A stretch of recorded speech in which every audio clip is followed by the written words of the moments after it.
এই যে দেখো আমার ঘরের কাজ মোটামুটি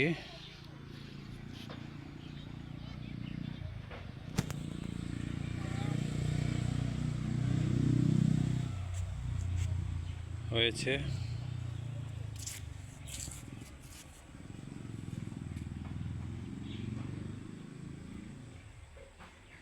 তোমাদের সাপোর্ট, তোমাদের ভালোবাসা নিয়ে আমি এই ঘরটা আরম্ভ করেছিলাম। তো আমার ভিডিও যদি ভালো লাগে বন্ধুরা, লাইক করে দিও আমাকে। এই যে ছাদ ঢালাই দিয়ে করেছি, আমি ঘরের ভিতর যখন কাজ পুরো হয়ে যাবে তখন দেখিয়ে দেব।